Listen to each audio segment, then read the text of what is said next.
What is up, everyone? Welcome to Shaping Success. I'm your host, Wes Tankersley. Hey, before we get started, could you do me a favor here? Can you like, share, and review this if you are listening on Apple Podcast? It will help us to grow the show and keep it going. So today is episode 32. My guest is Jermy Nicolato. You may know him better as Nick from 100.3 The X's morning show. Nick has been in radio for over 25 years, and it is in his 14th year hosting the X's morning show with our previous guest, Big J. Nick, welcome to the show. Thanks, Wes. Thanks for having me, man. Appreciate it. Yeah, hey, we had a Jay on here, show number 8, so it's been a little while, and I talked to him a little bit about getting you on here, so I'm glad that we can get the second half of you two on here because you guys are a great tandem. It's awesome to listen to you on the radio. Thanks, man. We're lucky to be together as long as we have. I mean, radio is a fickle mistress, so the fact that we have been together as long as we have and done the morning show as long as we have has been a blessing. And so we are really, really happy to be together and happy that at least a few people in Boise continue to listen to the show. It's a good thing. Yep, I've been listening to it for a long time. I remember back, and I talked to Jay about this a little bit when he was just getting started on the X when I was graduating high school in 1999. And so it's pretty crazy. He's been on there for a long time, and you've been on there for quite a while yourself. Yeah, I often tell anybody who gets a chance to listen is that Big J is the X. I mean, whether you love rock music or you can't stand rock music, if you have lived in the Treasure Valley for any period of time, you know who Big J is. And so to have somebody on the station that is that recognizable is a pretty valuable commodity for sure. Well, you've been there for 14 years, but you are originally from Wisconsin. Can you tell us a little bit about young Nick? Tell us about growing up in the frozen tundra there. Yeah. Young Nick grew up in southeastern Wisconsin, kind of all around southeastern Wisconsin. So, people mostly familiar with the big cities, Milwaukee, but I grew up in suburbs like Cudahy and went to high school in West Dallas, Wisconsin, and grew up there. And I always liked Wisconsin. It still is a great place. I always say it's a great place to be from because it's a wonderful place to visit as long as you're not going like in the wintertime where it really, really sucks. And it built in me a huge, love relationship with all things sports. I think it comes out of the tap there that you have to be a Packer fan. And so I continue to be a Packer fan and a Brewers fan and a Bucks fan and a Badgers fan. And, all that stuff is continued to be in me and it's shaped me as an adult. And, so I love being from there and still root for the teams that are there. And my parents are still there. And so I went to, high school there, did college for a little bit, and then kind of fell in love with radio. And so that's the last time I was in Wisconsin, right around 1995 or so. So it sounds like you played some sports and stuff, and then you decided that you were going to forego replacing Brett Favre. What kind of got you into radio? I mean, I know for myself, when I was in high school, I was a jock. It was funny. My last guest was kind of like, he's like, yeah, we looked at kind of drama as the geeky people, and I had people who did the radio announcements, and I was always like kind of making fun of them because like I was just scared to do it myself. And here I am now talking on this podcast and interviewing people and having these same kind of conversations. What got you out of that and kind of into radio? My love for radio is a weird story. Like, I was a Cub Scout when I was 10. And so we did a tour of a radio station in Milwaukee called WKTI. And it was like the top 40 station. They had a morning show there called Reitman and Miller that had been around forever. And when I was 10, I didn't want to go on this field trip, but we went into the radio station and we kind of saw the midday guy be on the radio. And I was like, oh, damn, this is back in the 80s. And so they didn't have computers. It was all like he was playing cart machines, which is basically like 8 tracks. And then he had the albums queued up and he was talking into the microphone and he had the reel-to-reel recording phone calls going in. And I was like, this is the coolest thing I've ever seen. This is what I want to do. And in high school, I kind of got away from it a little bit. I mean, I always did like the debate and the forensics too. So like I was on the sports teams and then I did the debate and the forensic stuff. And so I kind of walked that line a little bit. But I was always much better at talking than I was at sports. Although as much as I loved it, that was just the way that it was. And so when it came time to go to college, I wanted to be a lawyer. I mean, that's what I thought the money was going to be. Okay. And that's when I started going to school to be. And I started taking all the pre-law classes and all the regular college classes and courses. And I was like, man, I'm like $3,500 into this. And I don't know anything more about being a lawyer than I did when I walked into this place. And so I kind of walked into the radio station at the college station. I was like, wow, this is really cool. And then I saw the waiting list for what it was to get into the communications program and the mass communications program. And I was like, oh man, I don't know if I have the patience for that. And so I found a vocational school down in Arizona called the Academy of Radio and TV Broadcasting, which no longer exists, unfortunately. But that's when I made the transfer down there. And that's when I really kind of chased the dream of radio. So it was a weird kind of transition. I made my mother very upset when I dropped out of college to go chase this radio dream, thinking that I was going to be a lawyer. And then I wanted to be a radio DJ, which the money is very different, that's for sure. And so it was good though for me, and I was able to kind of get my foot in the door pretty early on. Really, really lucky to do that the way I did. Well, that's pretty crazy. So you went down and you went to a broadcasting school in Arizona. Is that where your first stint started? I know that you've made a few stops. You said Arizona, California. That's where it all began then. Yeah, again, I mean, so much of this business is dumb luck. And, one of the things they tell you about when you go to the broadcast school is, market size. And they try to kind of, I guess, tell you early on, like, we're going to help you get a job. We're going to help you try to get into whatever kind of business you want to get into, whatever kind of station you want to work for. But you have to be prepared to move because, getting a job in Phoenix, Arizona, at the time it was market 15. Now it's market, I think, 12 or 11, something like that. It's not something that happens. And if you do it, you're really, really lucky. Well, lo and behold, I was able to get just a weekend part-time board op job, which is basically putting commercials in between syndicated programming on the weekends on Cool 94.5, which is an oldie station. I didn't know the music. I didn't know any of the bands that they were playing. I just knew how to press buttons and I could run a tight board. And that was my first job. And it got my foot in the door, and I was able to kind of see how a real radio station worked. And I was able to kind of sneak into the production studio and use digital editing equipment, which is something we didn't have at the school. And so I taught myself that, and I taught myself how to make demos, and I would put really terrible fake radio shows in the program director's box every single weekend. Even though I never met the guy, because I was there Sunday and Saturday nights from 1 in the morning until 4 in the morning. That was my shift that I held down. But I was working in radio in Phoenix, and so I was happy.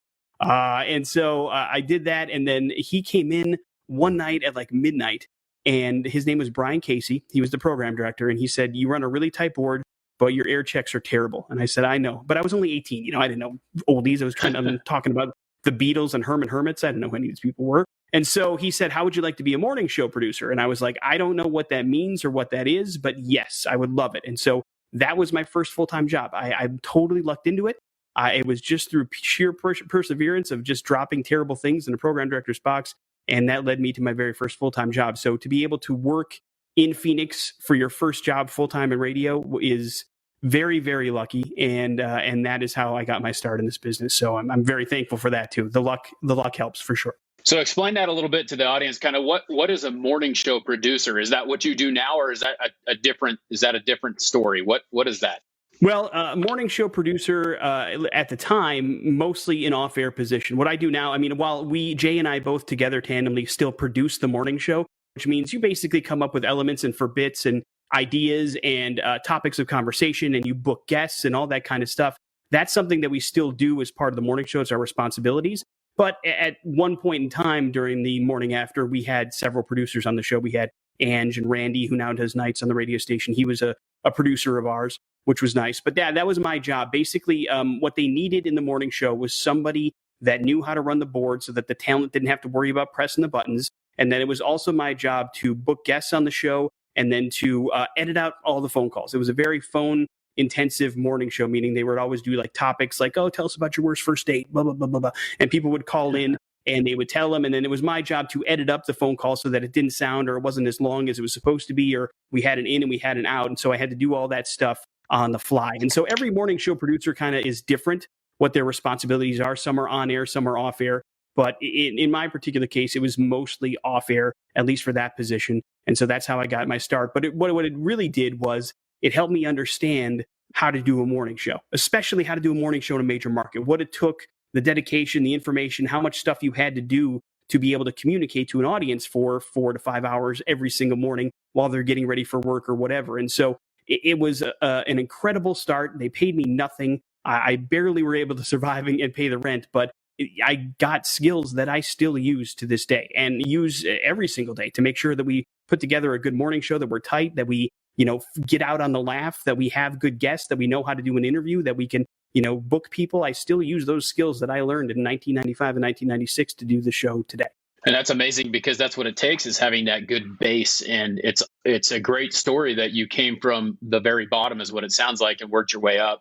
Jay talked a lot about hanging out in the X lounge there and just trying to figure out what everything is doing. And it sounds like you guys kind of had the same path of beginning at the bottom and trying to figure your way out and up into the top.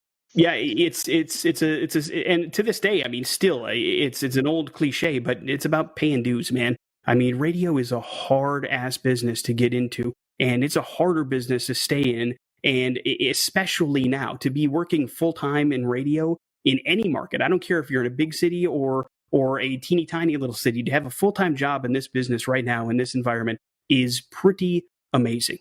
And we all of us that did that have the story of us having to work overnights, or, at one point I was working 4 different jobs in order to pay the bills and still, chase this goofy radio dream that I had. And then, it also made me had to bounce all over this country. I mean, moving from Arizona to Florida, back to Arizona to California, back to Arizona after getting fired twice, and then finally brought me out here to Boise almost 14 years ago. And so, there's a lot of weird kind of ups and downs that go with this business. And so, in order to do it, you got to kind of pay your dues. And unfortunately, we don't have the bullpen that we used to have. I mean, the jobs that Jay and I started in this business, they don't exist anymore. There's no such thing as a part-time overnight board op. And there's no such thing as just a board operator in this business anymore. And that's where Jay and I both got our start.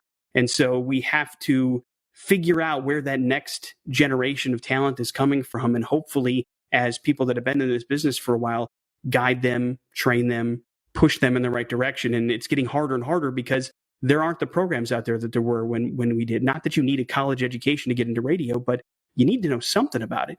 I mean, I can teach anybody how to push buttons and how to run a board, but one thing I can't teach is personality and being able to communicate and that kind of stuff. And so, that it sounds weird, but those kind of things are what I learned in broadcast school. I always thought I had a decent personality, but being able to hone that for a radio career is very different than you and I having a conversation or anything like that. And so it was good to learn those skills, and they just don't teach them much anymore, Right. And there's a lot of, with technology, it just kind of takes that communication avenue out of the whole situation. Right. When did you get your first on-air gig? Did you start hosting any shows or anything like that? When did that happen in your career? They threw me a bone when I was at Cool. They gave me a weekend shift, even though I was an 18-year-old kid and sounded even younger than that when I was starting out, quite frankly. They gave me my weekend show. It was just a 3-hour shift on Sunday afternoons to do some front selling and back selling. So my first actual break on the air was me talking about the Bee Gees, a band I knew nothing about.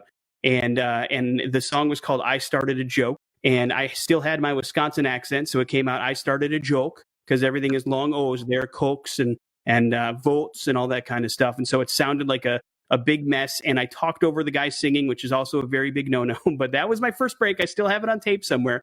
And that led me to basically just doing a weekend shift there, as well as my full-time job. And then I, because of a friend who I went to broadcast school with, hooked me up at a top 40 station across the street. And so at the same time I was doing the morning show at Cool, I was also doing nights and weekends at a place called Party Radio 103.9. So I was working an oldie station, then I was on the air at a top 40 kind of a radio station. So it was 2 very different worlds, but that's where I really kind of cut my teeth as being an on-air talent. Again, in Phoenix, very lucky. I had no business doing that, to be honest. Yeah, it sounds like it's a serious grind, because you're working 2 different jobs. You're working a regular job. You're working 2 radio jobs. I mean, that's a lot of. I got to hand it to you, because that's a lot of hustle. That's a lot of work to get to where you want to be.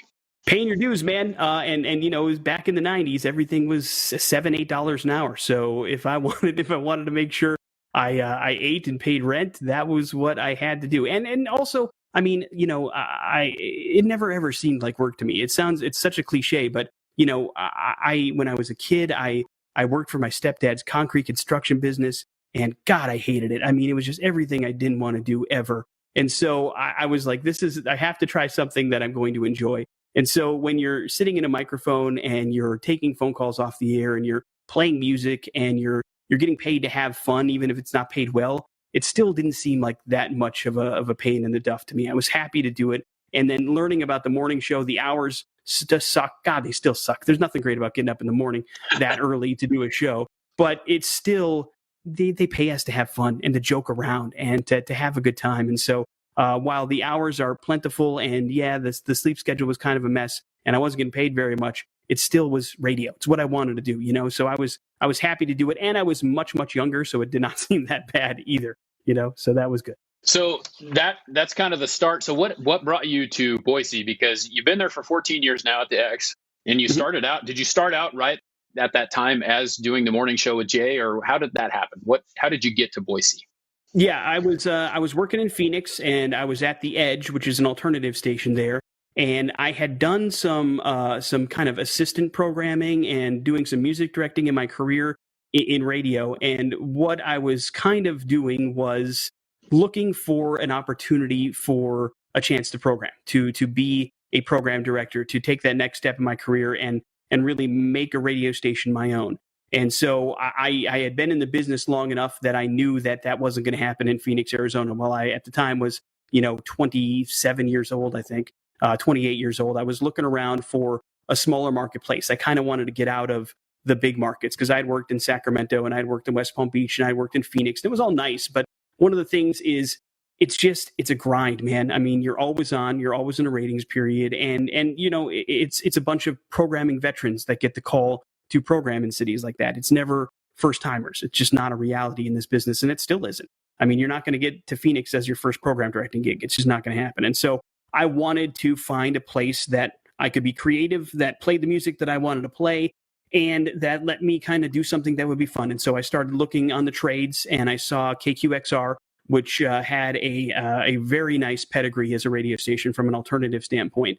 And so I just sent in, the usual tape and resume, and sent a follow-up email, and that's it. That's really that easy. But yeah, the job was for program director, so that's running the radio station as well as the morning show. So I knew I was going into the morning show. I didn't know anything about who the morning show co-host would be or anything like that. I didn't even know that much about the radio station.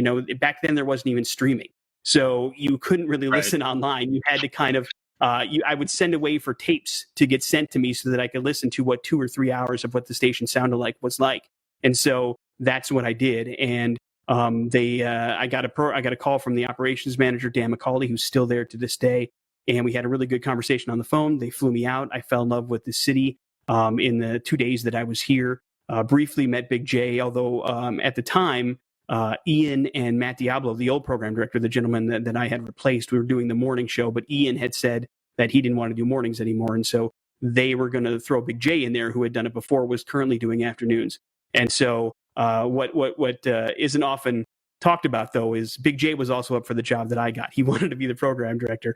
And so there was some awkwardness when we first met, and I'm not sure he was happy I got the job when I got the job, but since then we've become pretty good friends. So it's a good thing. But yeah, it was just really answering a want ad is really what it boils down to. That's pretty amazing that you guys have the chemistry that you have. I feel like 14 years together, you got to be able to get along pretty well, and you guys mesh really well. You compliment each other when you talk, and it's pretty crazy to hear that you didn't even meet him before you got a chance to be kind of like a host with him. You kind of met him, but you didn't really know him.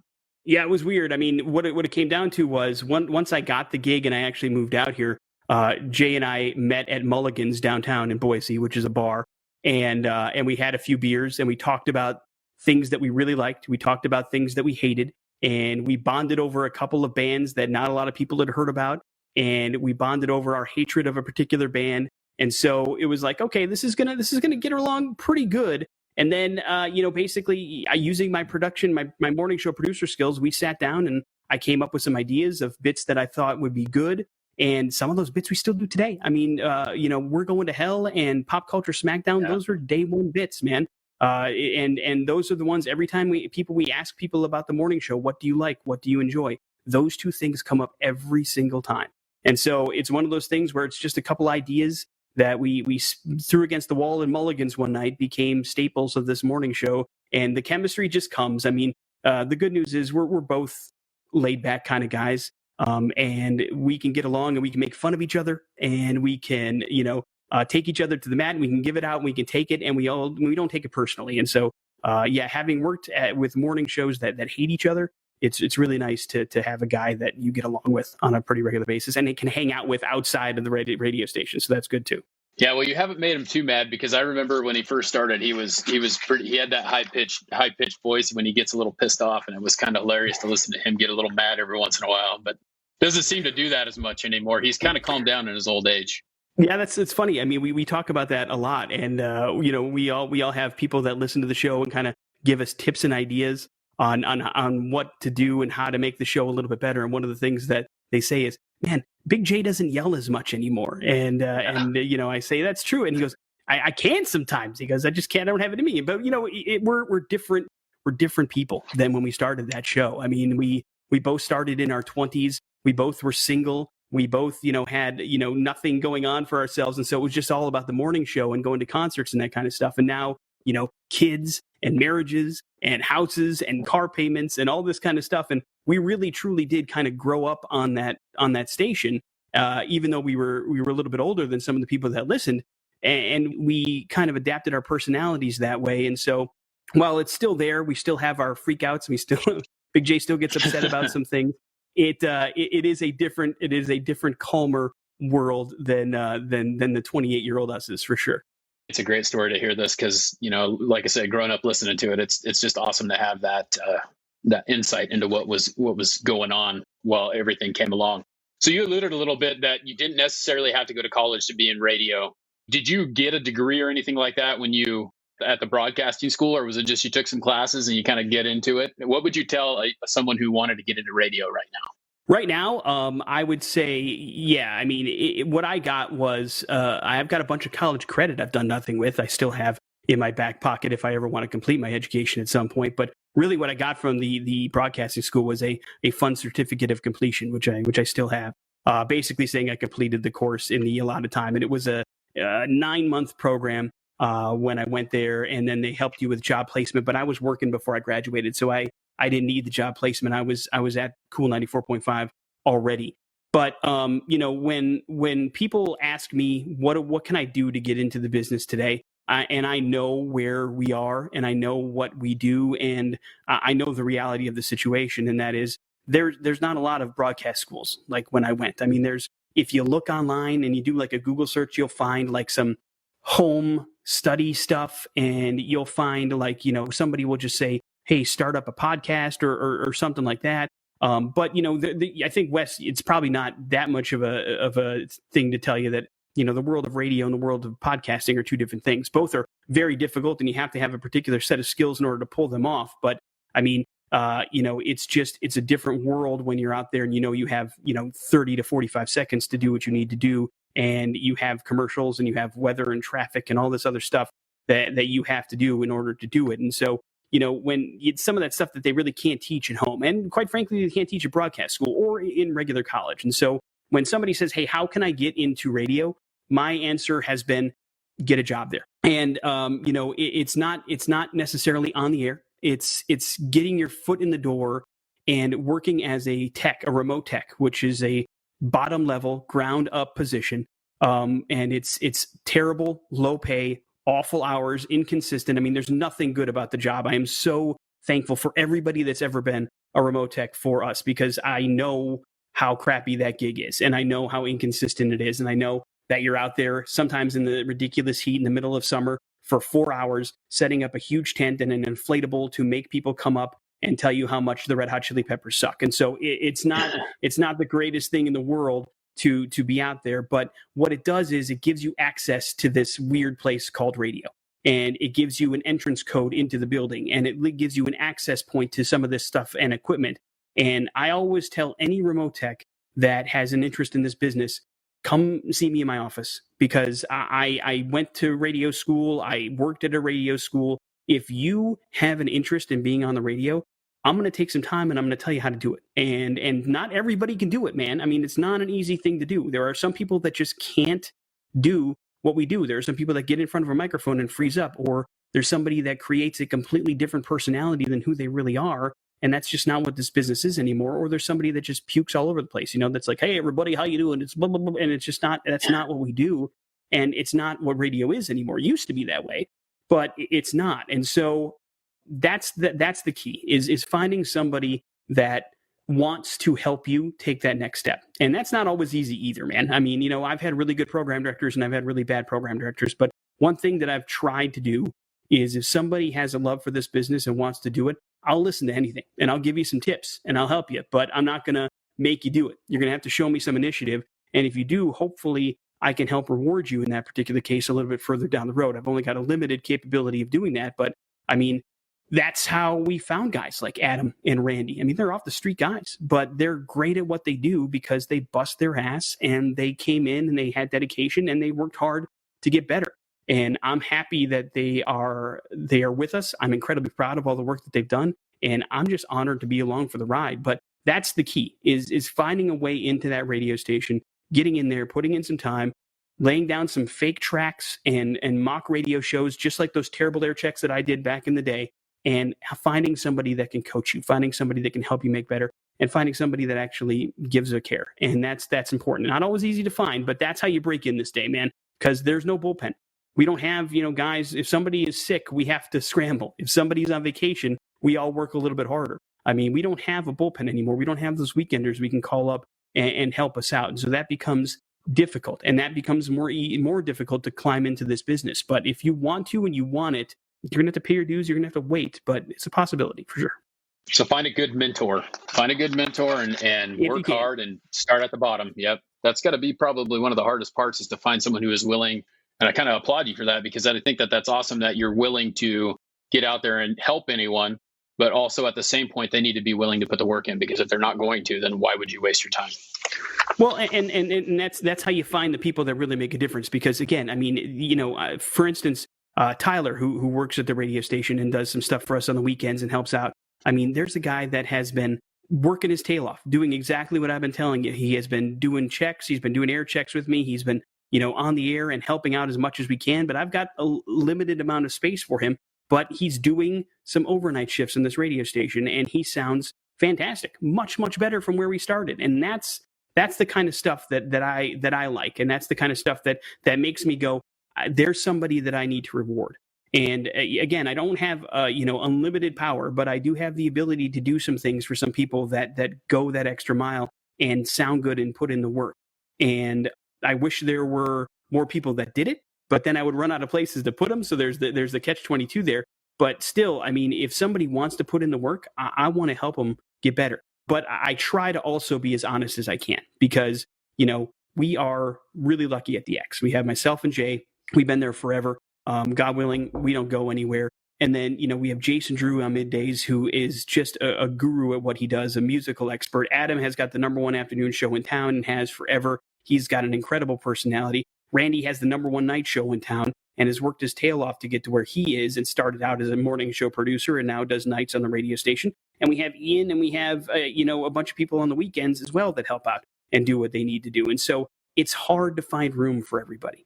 That's where the issue lies. And I try to be as honest as I can and say, listen, it's not going to be an easy ride or a short one. But if you want to ride with me, we'll do what we can to get you to that next step for sure.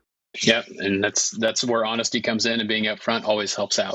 Hey, well, it's been awesome listening and trying, get an idea where you come from and how the inner workings of the show and where you got started. I have a final question that I normally ask, and we'll have a final question sponsor. But one of the things I want to get out there is I know that, Big J kind of has a big social media presence. I kind of noticed that you're not quite into it as much as he is, but where can we find you? Where can we follow you? And I know you're on Twitter and Instagram. What's your handles and where's the best place to follow Nick at? Yeah, that's the two places, and I'm trying to be better. Big J is definitely the better of us at that for sure. But yeah, XRock Nick at XRock Nick NIC is where you could find me on both Twitter and Instagram at that particular handle. You'll find usually a lot of musings. It's not so much anymore. It used to be about how much I hate Mike McCarthy on Twitter. Now he's somebody else's problem, so that's good. And then on Instagram, it's usually just pictures of my kids. So you'll have to deal with that. But I'm trying to get better at that stuff as we go forward for sure. Yeah, well, it's good to know a little bit of the the inner workings of you besides just hearing you on the radio. So it's a good place to find you. I'll link those in the show notes so we can see it. We're gonna get to our last question here. Before we get that, our last question sponsor is the One Auto Movement, driven by passion, fueled by culture. To join the One Auto Movement, visit www.oneautomovement.com. Hey, so the last question here is the same question that I ask everyone. The show is called Shaping Success, and people should shape their success in a different way. It's a different for you than it is for me. For some people, it's having a lot of money, big mansion, nice cars, things like that. What I want to know is, how do you shape your success? What is your definition of success? Well, I've been thinking a lot about this because I knew the question was coming. And I think the best way that I can kind of describe it would be moving the goalposts. I get upset when people do that to me sometimes, but I tend to realize that I do it myself all the time because radio is such a roller coaster, specifically morning radio and radio ratings. It's all just one of those things where you have goals that you want, and you want to be the number one morning show in town, and you want to be the number one radio station in town, but you also want to make sure that there are other elements of success there, and it's not always going to happen. I mean, you're going to have good ratings periods and you're going to have bad ratings periods. And so I try to make sure that I'm realistic with what I consider successful, and incredibly rewarded when I get to that point. And so when I say move the goalposts, I mean, I'm constantly changing and updating what I feel is a good thing for us. If we can have a successful promotion, that's a fantastic thing for the radio station. If we can have the number one afternoon show, number one night show, but the morning show isn't that great this time around, you know what? We're still great as a radio station, and that's an incredible thing to be proud of, an incredible big point of success for us. And then the other part of it is this crazy business that we're in. I mean, you can look on the internet and see radio stations, large owners gutting companies left and right, and laying people off and losing people, and deciding to make things a little bit more regional as opposed to local. And so sometimes success is as easy as still having a full-time job and able to pay your bills doing this goofy business that I call radio that I've been able to do for the last 20 plus years. And so, there's little pieces of goals and goalposts that I want to hit, and then there's big ones that I want to hit. But for me, it's all about constantly moving things and making sure I've got the goals that I want to reach, and I want to get there, and achieving them as I go. And so it's kind of baby steps, but it's also, taking a bigger picture into mind as well. And so that's how I try to attack things, is kind of on a book by book, ratings period by ratings period, month by month, and then overall kind of basis. And so I have a bunch of different tiers of success that I want to hit, and I'm trying to hit them all. That's awesome, because you're never complacent. You're always trying to create a bigger goal and be better. That's a good way to look at it. Well, Nick, I want to say thanks for taking the time to be on here. I know that you have some family time you could be spending, and you've spent it with me here on my live show with the audience. Thanks again for taking the time. Yeah, you bet, Wes. Anytime. Thanks, man. It was good to hang out with you. Well, everyone, that's the end of the show. I wanted to say thank you for tuning in. Again, if you can please help, like, share, review the show. If you'd like to sponsor The Last Question, please go to www.tvpbn.com/channel/SS and make a donation. You can be featured as The Last Question sponsor. Thanks again. And until next time, I want to challenge you to find the shape of your success.